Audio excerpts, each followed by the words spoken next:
Assalamualaikum warahmatullahi wabarakatuh.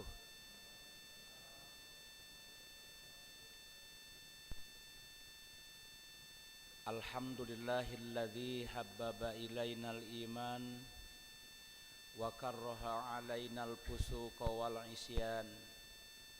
Asyhadu an la ilaha illallah wahdahu la syarika lahul karimul mannan. Wa asyhadu anna Muhammadan abduhu wa rasuluhu alladzi arsalahu ila jami'is saqalain. Allahumma salli wa sallim wa barik wa karrim ala sayyidina wa maulana Muhammadin sayyidil mursalin wa ala alihi wa ashabihil mujahidin at-tahirin, amma ba'd. Subhanaka la ilma lana illa ma 'allamtana innaka antal alimul hakim. Faqala subhanahu wa ta'ala fi kitabihil karim wa huwa asdaqul qailin. A'udzu billahi minasy syaithanir rajim. Bismillahirrahmanirrahim. Ya ayyuhalladzina amanu idza qila lakum tafassahu fil majalis fafsahu yafsahillahu lakum wa idza qila anshuzu fanshuzu yarfa'illahu alladzina amanu minkum walladzina utul ilma darajat wallahu bima ta'maluna khabir. Wa qala subhanahu wa ta'ala fi kitabihil karim. Syahidallahu annahu la ilaha illa huwa wal malaikatu wa ulul ilmi qa'iman bil qist. Sadaqallahul azim wa sadaqa rasuluhun nabiyul habibul karim wa nahnu ala dzalika minasyahidina wasyakirin. Ayyuhal mukarramuna ilallah, para alim ulama, serdik cendikia, al-muhabbabuna indallah, hadirin hadirat yang sama-sama hadir pada majelis kajian Islam ba'da salat subuh Ahad. Sungguh tiada kata yang paling indah yang patut kita ucapkan, serta tiada suara yang paling syahdu yang patut kita lantunkan saat ini, kecuali untayan rasa syukur kehadirat Allah yang Maha Ghafur. Karena atas limpahan nikmat dan karunia-Nya jualah saat ini kita dapat hadir bersama, dapat melangkahkan kaki dan mengayunkan tangan dari rumah kita masing-masing ke tempat yang insya Allah penuh dengan rahmat dan berkah dari Allah.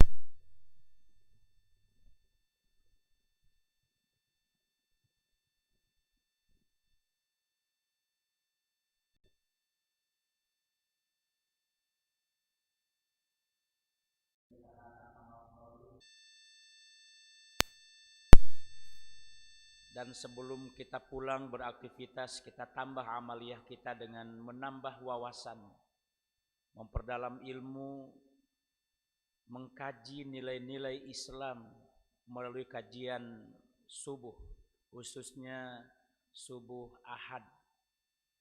Mudah-mudahan ini juga dapat meningkatkan kualitas iman dan Islam kita kepada Allah Subhanahu wa ta'ala, serta mempererat tali silaturahim dan persaudaraan kita.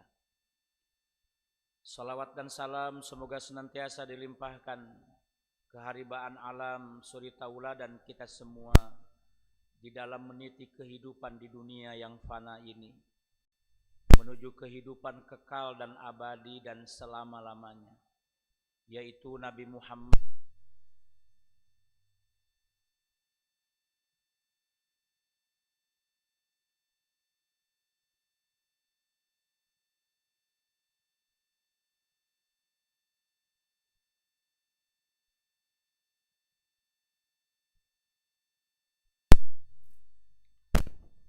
hadirin wal hadiratul kiram rahimakumullah.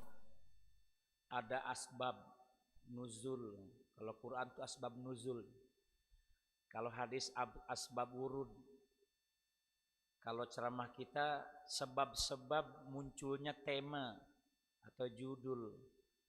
Ya, melestarikan, menjaga dan melestarikan harmonisasi antara ulama dan umara di masa pandemi. Jadi, ada tema yang sungguh indah yang patut kita realisasikan, ya, menjaga dan melestarikan harmonisasi ulama dan umara pada saat pandemi. Kenapa tema ini muncul dan saya usulkan untuk dikaji pada subuh ini? Yang pertama, Bapak-bapak dan Ibu sekalian, kalau kita perhatikan secara seksama, bahwa dengan pandemi ini telah memporak-porandakan sekte-sekte kehidupan bermasyarakat, berbangsa dan bernegara. Bahkan telah memecahkan garis pembeda antar sesama agama, baik internal kita sesama Islam maupun dengan agama-agama yang lain. Jadi sangat dahsyat sekali dampak dari pandemi COVID-19 yang sekarang dikabarkan sudah ada mutasi dengan varian terbaru pula, ya. Sampai-sampai saya lupa untuk mengingat namanya, Omikron apa ya? Hadirin hadirat sekalian yang kami hormati dan dimuliakan Allah.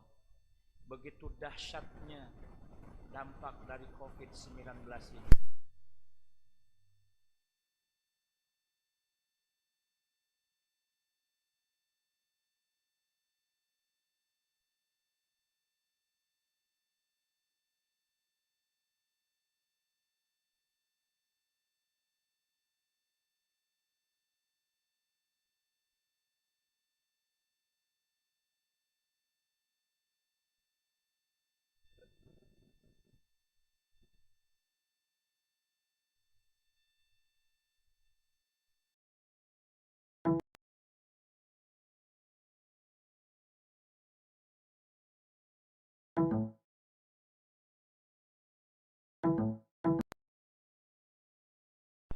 Sudah daftar belum? Daftar. Ya. Kalau besok bapak-bapak, ibu-ibu daftar haji, insya Allah berangkatnya 21 tahun kemudian. Jadi waiting list Sumsel ini 21 tahun. Bahkan sudah mendekati 22 tahun.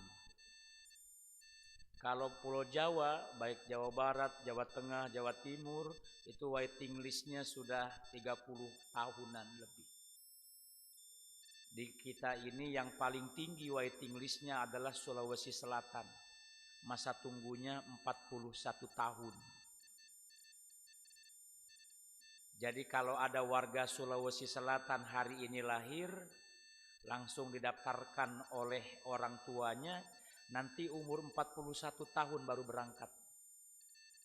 Bagaimana dengan saudara kita yang hari ini 50 tahun? Daftar hari ini berarti tambah 40. Ya 90 tahun. Itu masa-masa ya namanya menunggu ya. Jangankan yang sudah sepuh, yang masih muda pun masalah umur kan rahasia Allah. Tapi itu yang terjadi.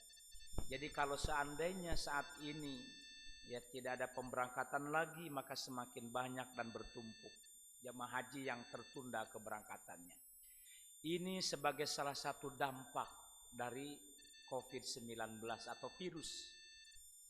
Insya Allah dengan regulasi-regulasi yang sudah dikeluarkan, termasuk regulasi tentang umroh, ya awal Desember ini sudah diizinkan bahwa jamaah umroh sudah diterima, walaupun tetap dengan menjaga prokes yang ketat, ya. Dan ada yang mungkin belum sinkron, yaitu tentang masa-masa karantina. Kenapa? Tatkala mau berangkat di karantina, sampai di sana 4 hari karantina, ya. Sebelum pulang karantina, sampai di Jakarta karantina lagi. Sehingga yang biasa paket 9 hari, 11 hari bisa jadi 24 hari. Dan biayanya bisa melebihi biaya haji. Itu umroh. Ya. Kita tidak melihat jumlah ongkos, jumlah biaya. Karena memang kaitannya umroh haji ini dengan biaya. Dengan istita'ah, kemampuan fisik maupun finansial. Tetapi kita lihat sisinya yang lain, yaitu tertundanya jamaah umroh dan haji karena dampak dari virus ini. Kemudian dirunut kepada yang kedua, retaknya harmonisasi kehidupan umat beragama. Bahkan terkesan saling salah dan menyalahkan.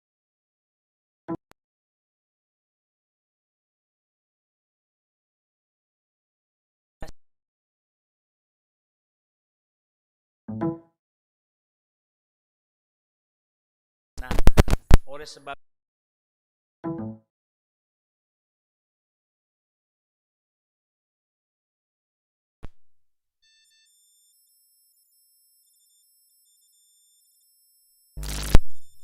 yang pertama, Bapak-bapak,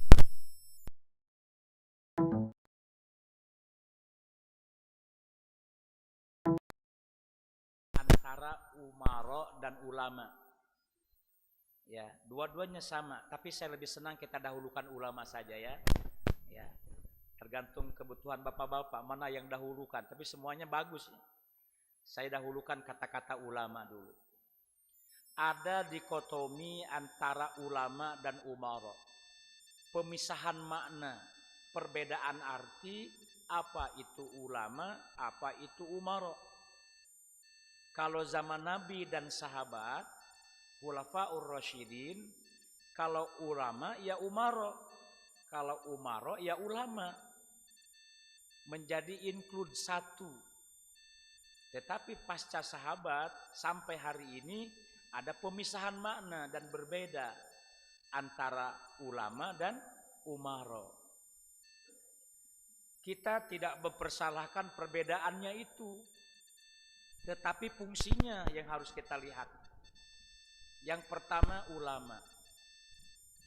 Ulama dan umaro, Bapak Ibu sekalian, itu memang ada indikasi ke depan setelah Nabi selesai wafat, setelah Rasulullah SAW wafat, dilanjutkan dengan generasi sahabat yang dikenal dengan Khulafaur Rasyidin, maka Nabi mengindikasikan ada pemisahan makna antara ulama dan umaro. Buktinya ada hadis Nabi, sinfani minan nas, ada dua golongan manusia. Ada teks hadis yang lain, isnani minan nas, ada dua golongan dari umat manusia. Ya. Idza soluha soluhan nas, idza solaha solahan nas, wa idza fasada fasadan nas. Apabila kelompok ini baik, maka baiklah rakyatnya. Maka baiklah fasadan, apabila dia rusak, rakyat pula. Dua kelompok itu ala wahil sama wal tahwil, dua kelompok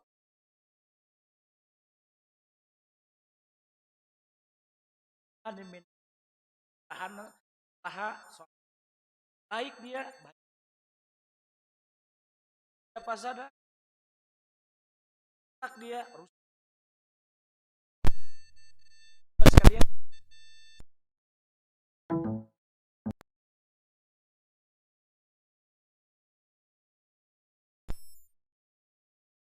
fungsi yang kali adalah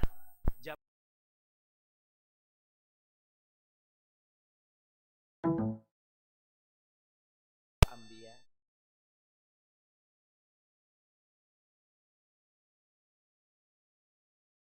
Sama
Kesamaan dan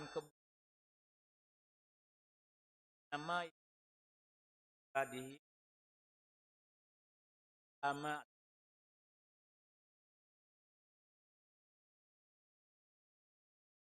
yang paling tinggi